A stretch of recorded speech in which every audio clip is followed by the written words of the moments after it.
Hi friend, আমি কদিন ধরে অ্যাকচুয়ালি ভিডিও দিতে পারছি না আপনাদের। ঠিক আছে, আপনাদের কদিন ধরে ভিডিও দিতে পারছি না, তো খুব ব্যস্ত। বড় মেয়ের এক্সাম চলছে, ছোট মেয়ের ঘরে বেবি হয়েছে, তো ফাইনাল এক্সাম চলছে বড় মেয়ের ঘরে, তো তাই নিয়ে খুব ব্যস্ত আমি, তাই আপনাদের কোনো ভিডিও দিতে পারছি না। তো আজকে আবার ভিডিও নিয়ে চলে এসেছি একটা হেলদি সবজি, পুঁই শাকের।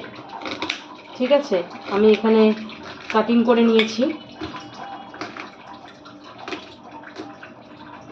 ঠিক আছে, এখানে আমি শাকটা আলাদা কেটেছি, এখানে আমি ডাঁটাটা আলাদা করে কেটে রেখেছি, কারণ চাকুর সাহায্যে কাটছি তো ওর জন্য। তো এই আমি জিম থেকে এলাম। অ্যাকচুয়ালি আমার খুব উল্টো পাল্টা সব হচ্ছে, কারণ মেয়ের ফাইনাল এক্সাম চলছে। সকালবেলা বেরোবো, সে বাড়ি ঢুকতে ঢুকতে 2টো, এসে তখন আর রান্না হয় না, তো রাতেই আমি রান্না করে রাখছি। তাই আপনাদের সাথে আজকে বলতে পারেন এটা লাঞ্চ, কালকের লাঞ্চটাই এখন বানিয়ে রাখছি। তো আপনাদের সাথে এই সবজিটা আমি শেয়ার করতে এলাম। আপনাদের কেমন লাগবে রেসিপিটা জানাবেন আমাকে, ভালো লাগলেও জানাবেন, খারাপ লাগলেও জানাবেন, ফ্যামিলির সদস্য মনে করে। ঠিক আছে, তো সবজিটা হেলদি, আমি রিচ করি না খুব একটা, আপনারা জানেন সেটা। তো চলুন আপনাদের সাথে শেয়ার করি। এখানে আমি পুঁই শাকটা কেটে নিয়েছি, এখানে আমি কেটেছি আলু, কুমড়ো, গাজর, কাঁচকলা, আর কি দিয়েছি, বাস এই। আর এখানে আমি আদা কুচিয়ে নিয়েছি, লঙ্কা নিয়েছি কটা, গোটা কাঁচা লঙ্কা। ঠিক আছে, এটা আদাটা আমি পেস্ট করব না, আদাটা আমি থেতো করে দেবো, আর কাঁচা লঙ্কাটা চিড়ে দেবো। চলুন আপনারা রেসিপিটা দেখবেন, ততক্ষণ আমি এটা কেটে ধুয়ে নিয়ে আসি সবজিটাকে।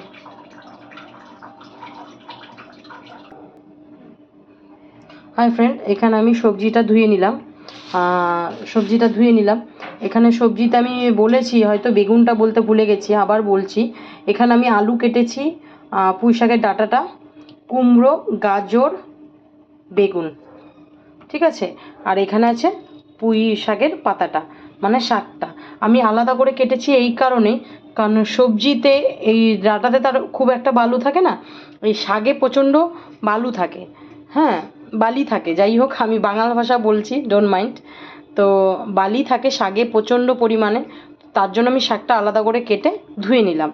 ঠিক আছে, এখানে আমি আদাটা থেতো করে নিয়েছি, এখানে আমি 5-7টা কাঁচা লঙ্কা নিয়েছি, ওটা চিড়ে দেবো। এখানে আমি কড়াইয়ে তেল গরম বসিয়ে দিয়েছি অলরেডি, কারণ আমার দেরি হয়ে যাচ্ছে। তো এখানে আমি তেল গরম করতে দিয়ে দিয়েছি, তেল গরম হয়ে গেছে। তো তো এই এখন আমি গোটা শুকনো লঙ্কা দিয়ে দিচ্ছি। ঠিক আছে, তেলের মধ্যে গোটা তেজপাতা, পাঁচফোড়ন। আমার মেয়ে অ্যাকচুয়ালি ক্যামেরা ধরে তো ধরতে পারে না ভালো করে।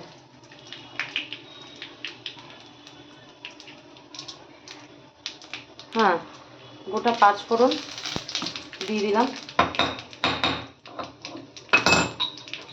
এখানে সেই থেতো করে রাখা আদাটা,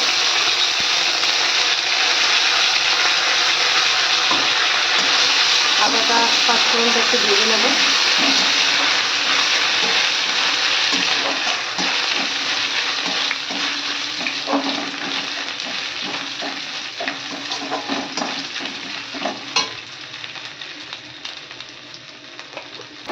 তো আজকে আমি এটা সর্ষের তেল দিয়ে করছি। ঠিক আছে, এখানে আমি একটু জিরে গুঁড়ো দিয়ে দেবো। আমি হাতটাই আজকে দিচ্ছি ডাইরেক্ট, আপনারা কিছু মনে করবেন না। এখন আমি চামচ ইউজ করতে পারছি না, কারণ আমার খুব তাড়াহুড়ো, দেরি হয়ে গেছে, 9:20 হয়ে গেছে। এবার আমি ধুয়ে রাখা সবজিটা দিয়ে দেবো।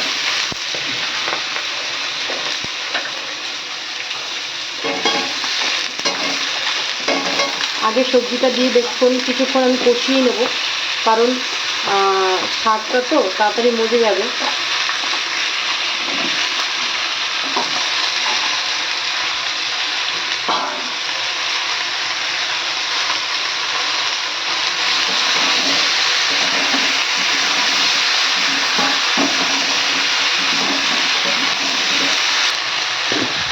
এখানে আমি স্বাদ মতো নুন দিয়ে দিলাম।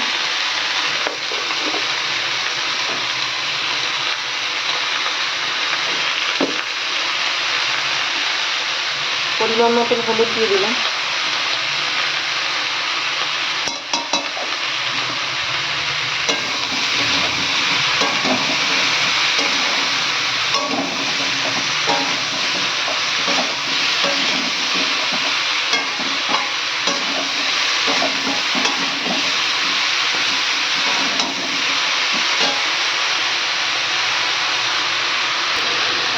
এখানে আমি হালকা কাশ্মীরি লঙ্কার গুঁড়ো দিয়ে দিলাম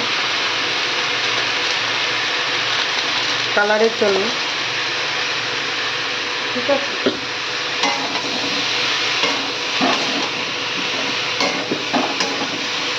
আমি লঙ্কা চিড়ে দিয়ে দিচ্ছি। আমি লঙ্কাটা এই কাঁচির সাহায্যেই চিড়ি, আমার খুব সুবিধা হয়। চাকুতে বা বটিতে আমার খুব মানে অসুবিধা হয়, কেচিতেই আমার খুব সুবিধা হয়। 5-7টা লঙ্কা দিয়ে দিলাম চিড়ে।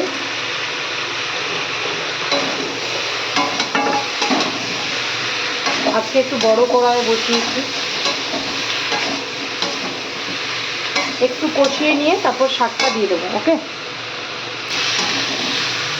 এবার আমি এই শাকটা দিয়ে দেবো, পুঁই শাকটা দিয়ে দেবো।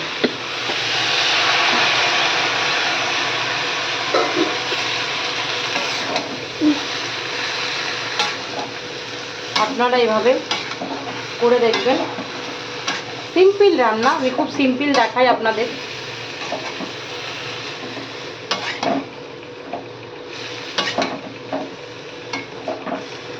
লাইক কমেন্ট শেয়ার করে পাশে থাকবেন। চ্যানেলটাকে আমার প্রচুর প্রচুর শেয়ার করে দেবেন, সাবস্ক্রাইব করে দেবেন। সাবস্ক্রাইব করে দেবেন আমাদের চ্যানেলটা, যেন আমরা আরও আপনাদের জন্য নিত্য নতুন ভিডিও আনতে পারি, আরও আমরা এগিয়ে যেতে পারি। আপনারা আমাদের পাশে থাকবেন, আমাদের সাথে থাকবেন। আপনাদের সাথে আজকে রান্না করতে করতে কিছু গল্প করি, আমার কিছু অভিজ্ঞতা বলতে পারেন। আমি এবার ঢাকা দিয়ে দেবো একটু, ঠিক আছে, গ্যাসটা একটু কমিয়ে দেবো, আস্তে আস্তে হতে থাকুক। তো আচ্ছা ঠিক আছে, পরে নেক্সট টাইম কখনো আপনাদের সাথে শেয়ার করব। দূরে যান, চলুন আজকে তাহলে আমি ভাবলাম পরে কোনো সময় শেয়ার করব। তো আটা মাখতে মাখতে ভাবলাম আপনাদের সাথে শেয়ার করি। আজকে নর্মাল আটার রুটি হবে। তো আমার জীবনের অভিজ্ঞতায় বলছি, পৃথিবীটা বড় কঠিন, বড় মানে বিষণ্ণ আর বিভিন্ন রকমভাবে কঠিন। আপনি যাকে যত বেশি ভালোবাসবেন তত বেশি কষ্ট পাবেন, চূড়ান্ত লেভেলের কষ্ট পাবেন। তো আমার কোনো ভুল ত্রুটি হলে ক্ষমা করে দেবেন। যত যাকে বেশি ভালোবাসবেন তত বেশি কষ্ট পাবেন। আপনারা ভালোবাসা কমিয়ে দিন, নিজেকে ভালোবাসতে শিখুন, নিজেকে ভালোবাসতে শিখুন, তাহলে দেখবেন পৃথিবীও সুন্দর, আপনি ভালো থাকছেন। পৃথিবী তো অবভিয়াসলি সুন্দর হবেই, বাট আপনি ভালো থাকবেন এতে। আপনার মন, মানসিকতা, বিবেক সব সব দেখবেন তখন অটোমেটিক কাজ করছে। কারণ আপনি যদি অপরকে বেশি ভালোবাসেন না, সব থেকে বেশি কষ্ট আপনি পাবেন। কারণ এই পৃথিবীতে ভালোবাসা বলে কিছু হয় না, টাকায় সম্পর্ক কেনা যায়। ভালোবাসা বলুন, মা বলুন, বাপ বলুন, ভাই বলুন, বোন বলুন, এ থেকে জেড অবধি, আপনার যখন পয়সা থাকবে সবাই আপনাকে খোঁজ করবে। আপনার যখন পয়সা থাকবে না, তখন আপনাকে কেউ খোঁজ করবে না। আমি পৃথিবীতে এমন অনেক মানুষ দেখেছি, মানে আমার অভিজ্ঞতায় বলছি, স্বামী ধরুন ছেড়ে দিয়েছে, হাজব্যান্ড দ্বিতীয় বিয়ে করে নিয়েছে, সেই স্ত্রী জানতেও পারলো না, খোঁজও পায়নি, তার 5 বছরের ছেলেও হয়ে গেছে। সেই সময় সেই মেয়েটার পাশে দাঁড়ানো উচিত কার জানেন? তার বাবা মার সব থেকে সাপোর্ট দেওয়া উচিত সেই মেয়েটাকে। যখন স্বামী ছেড়ে দেয়, স্বামী না জানিয়ে অজান্তেই বিয়ে করে নেয়, অন্য সংসার পেতে নেয় দূর দেশে, স্ত্রীটা জানতেই পারলো না, ঘরের বউ ঘরেই থাকলো, তার সন্তান ছেলে মেয়ে তার দায়িত্ব কর্তব্য সে পালন করছে, আর সে জানে স্বামী হয়তো বাইরে আছে, অপেক্ষা করছে তার জন্য, দিনের পর দিন তার বাচ্চা সামলাচ্ছে, তার সব কিছু করছে, তার দায়িত্ব পালন করছে, সব করছে, কিন্তু সেই স্বামীটাই তার স্ত্রীকে ঠকিয়ে দিল এক সময়। কিন্তু ওই সময় জানেন তো, এত বড় মানে পৃথিবীটা এত কঠিন, আমার নিজের চোখে দেখা, মানে সেই সময় মেয়েটার যখন স্বামী ছেড়ে দেয়, তার একটা সন্তান নিয়ে সে চলছে, মানুষ করছে সে সন্তানটাকে যেভাবেই হোক, সে বাবা মা মানে নিজের জন্মদাতা পিতা মাতা, তখন কিন্তু সেই মেয়েটার হাত ধরে ভরসা দেওয়ার কথা, যে পাশে থাকার কথা, যে আমি আছি, আমরা আছি, যাই হয়ে যাক না কেন, তখন কিন্তু সেই মেয়েটার, আমার নিজে চোখে দেখা, আমার অনেক বড় অভিজ্ঞতা এতে, আমার এই লাইফে আমি দেখলাম যে সেই মেয়েটার হাতটা তার বাবা মাও ছেড়ে দিল, তার ভাই বোনও ছেড়ে দিল। জন্মদাতা পিতা মাতা, এমন না কিন্তু সৎ মা সৎ বাবা, তা নয়, নিজের। কেন ছেড়ে দিয়েছে জানেন? সন্তানের জন্য, তারই সন্তানের জন্য। কেন? তার ছেলে, কারণ অনেক মা বাবার মধ্যে আছে এই মেন্টালিটিটা, কারণ মরলে নাকি পুত্র সন্তানই মানে পূর্ত, যাই হোক কী বলে যাই না, আমার মাথা কাজ করছে না, ছেলে সন্তান পুত্র সন্তান, হ্যাঁ, পুত্র সন্তানই পাশে দাঁড়ায়, এমনকি মরলে নাকি বাতি দেবে, আগেকালের কথা এটা, মরলে বাতি দিব ভাই বলে না, এটা বাঙাল ভাষা, আমি অ্যাকচুয়ালি বাঙাল, তো মরলে বাতি দিব, হ্যাঁ, প্রথম সন্তান মা ডাক শুনিয়েছে, সেই সন্তানের জন্য সেই মেয়েটাকেও ছেড়ে দেয় তার বাবা মা, যে স্বামী ছেড়ে দিয়েছে তখন বাবা মার পাশে থাকা দরকার, বাবা মাও ছেড়ে দেয়।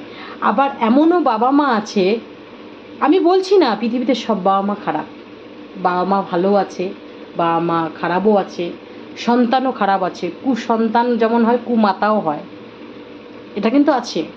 তারপরে কিছু কিছু আছে না, শাশুড়িকে দোষ দেয়, সব শাশুড়ি কিন্তু খারাপ হয় না, সব বৌমাও কিন্তু খারাপ হয় না, শাশুড়িও খারাপ হয়, বৌমাও খারাপ হয়, মানে ইকুয়াল, ডান দিক খারাপ হলে বাদিক খারাপ হয়, বাদিক খারাপ হলে মানে উভয় পক্ষ দুদিকেই খারাপ ভালো আছে।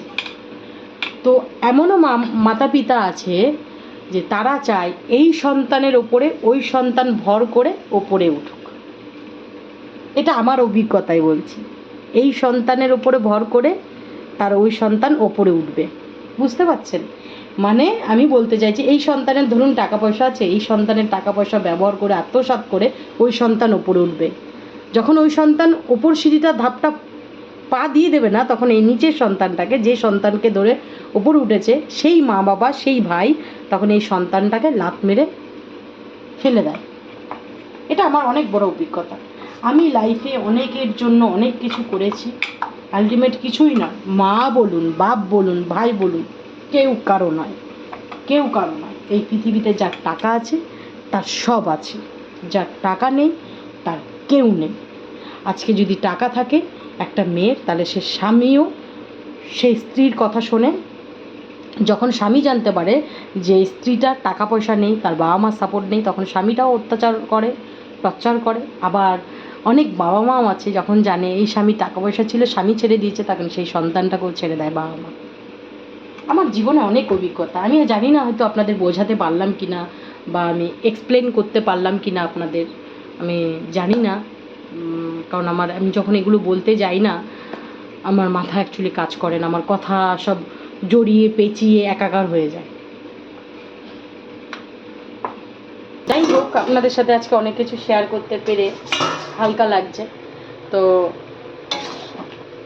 আরও অনেক কিছু শেয়ার করার আছে আপনাদের সাথে, কারণ আমি জানি না আমার এই ভিডিওগুলো কে কে দেখবে, কারা কারা দেখবে, কাদের ভালো লাগবে, কার ভালো লাগবে না, কারা আমার সাথে থাকবে, পাশে থাকবে, জানি না, আই ডোন্ট নো। বাট আমি বলে অনেকটা হালকা হলাম। আরও অনেক কাহিনী আছে, অনেক গল্প আছে। আমার ছোট্ট সংসার, আমার 2 মেয়ে, আমার বড় মেয়ের নাম হয়েছে, যাই হোক এটা সাসপেন্সেই আপনাদের রেখে দিলাম, পরে এক সময় আপনাদের বলবো। আর ছোটো মেয়ের তো দেখালাম, বেবি হয়েছে, আপনাদের শেয়ার করেছি। তো আপনাদের সাথে শেয়ার করে খুব ভালো লাগলো। তো আমাকে যারা চেনে, যারা জানে, যারা দেখে, তারা ভাবে সে খুব সুখী, খুব হ্যাপি, খুব ভালো আছে। কিন্তু যে যত হাসে, যে যত স্মাইল করে, তার মনে ততই বেশি কষ্ট থাকে, কারণ সে কষ্টটাকে ঢেকে রাখার জন্যই এত হাসি খুশি, এত টিপটপ থাকে। যাই হোক, পরে নেক্সট টাইম আবার কথা হবে। আমার সবজিটা আস্তে আস্তে হয়ে যাচ্ছে, এখানে আমার আটা মাখা হয়ে গেছে। ঠিক আছে, এবার আমি আপনাদের সাথে শেয়ার করি, আমার রান্নাই ফোকাস করি। অনেক হলো জীবন কাহিনী নিয়ে, অনেক অভিজ্ঞতা নিয়ে কথা বললাম আপনাদের সাথে, ভালো লাগলো। এরপরে সেই আমার আবার আপনাদের সাথে শেয়ার করেছিলাম না আমলার গাজরের জুস, সেটা আবার আজকে রাতে রেডি করে রাখতে হবে, কারণ সকালে আমার স্কুল থাকে, সকালে হবে না। এখন কেটে কুটে কাটিং করে রেডি করে রাখবো। ঠিক আছে, তো সকালে যেন তাড়াতাড়ি জুসটা আমি বানিয়ে নিতে পারি, বানিয়ে খেতে পারি। আজকে প্লেন আটারই রুটি আমি একটা খেয়ে নেব।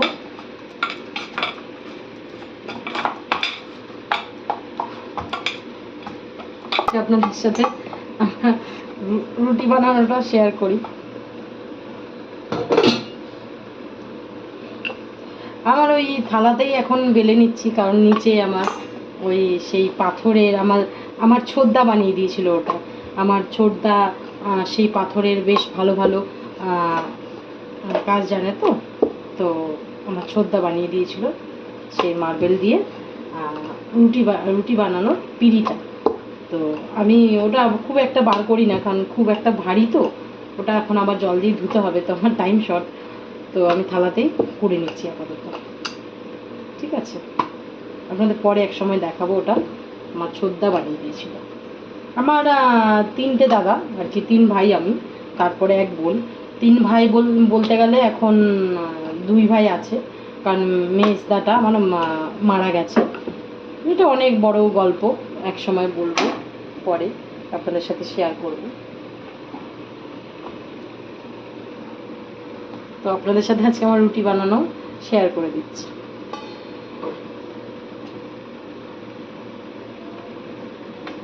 আমার ছোট্ট সংসার, 2 মেয়ে, আমি, ব্যাস। হাজবেন্ড নেই বলবো না, হাজবেন্ড আছে, বাট থেকেও নেই।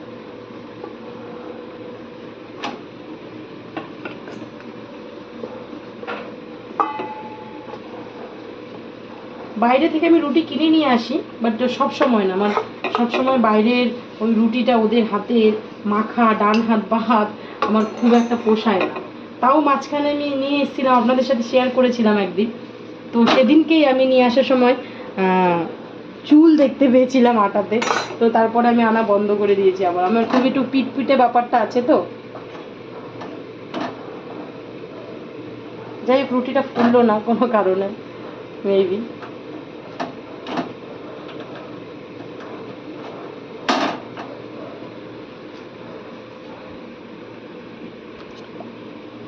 এই রুটিটা খোলা, অন করবি না, অন করবি না।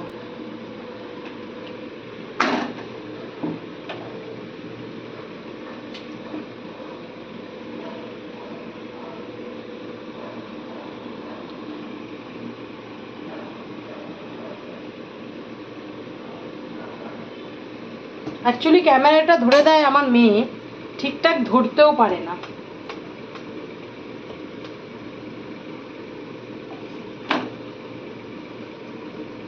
ম্যাক্সিমাম আমিই করি একা, এক হাতে নিয়ে, কিন্তু কিছু কিছু জিনিস তো আর এক হাতে করে আরেক হাতে দেখানো যায় না, সম্ভব নয়। তখন মেয়েকে বলি একটু ধরতে। হাতে পায়ে বড় হয়ে গেছে, বাট এখনও সেরকম গুছিয়ে কাজ করতে জানে না। যাই হোক, বাচ্চা মেয়ে।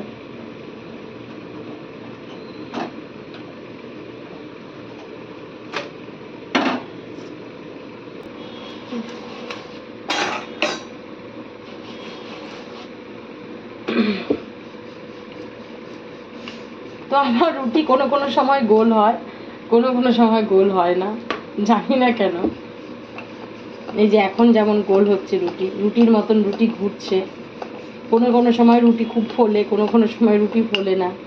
আমি তো আগে রুটি বানাতাম, যখন ফার্স্ট টাইম যখন রুটি বানাই, মানে আমি রুটি বানিয়ে দিলে আপনারা যদি সাথে সাথে খান, মানে খাবারটা সাথে সাথে রুটিটা গরম গরম খাওয়া হয়, তাহলেই অ্যাকচুয়ালি খাওয়া যাবে, নয়তো আমার হাতের রুটি খাওয়া যাবে না। মানে তখন ওই আড়ি বলে, পুরুলিয়ার ভাষা এটা, আড়ি দিয়ে কাটতে হবে। আড়ি মানে চাকু, ওইসব জাতীয় দিয়ে রুটি কেটে তাহলে খেতে পারবে, নয়তো দাঁতে ছিঁড়ে রুটি খাওয়ার মতন পরিস্থিতি থাকতো না। আমার হাতের রুটি এত শক্ত হতো।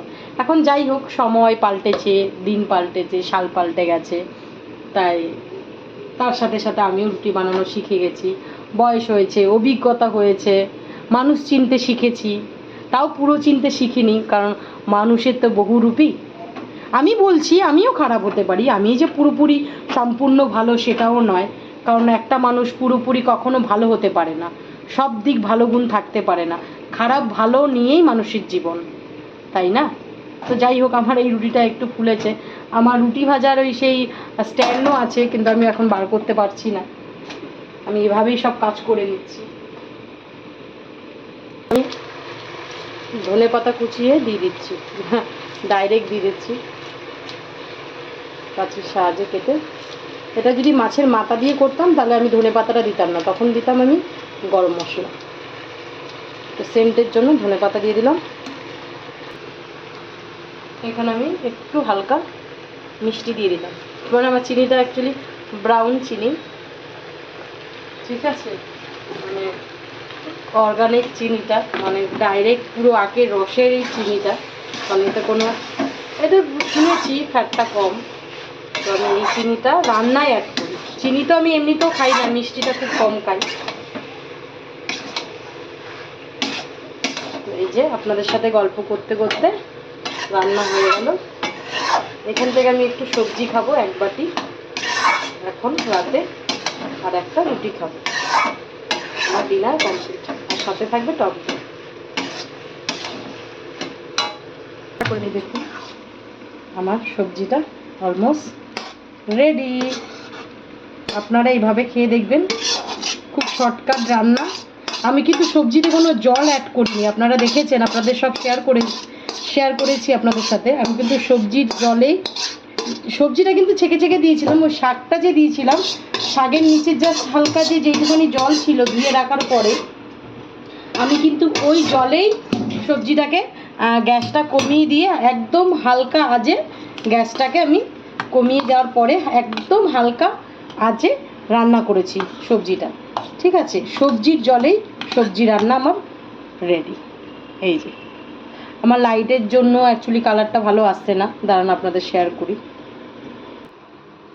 এই যে আমার সবজি, এবার দেখুন লাইটের সামনে এসেছি, কালারটা দেখুন, জাস্ট কালারটা দেখুন, ওয়াও! ঠিক আছে, আপনারা এভাবে খেয়ে দেখবেন। শর্টকাট রেসিপি, কোনো বাটা মশলা কোনো কিছু নেই। আশা করি আপনাদের খেতে ভালো লাগবে।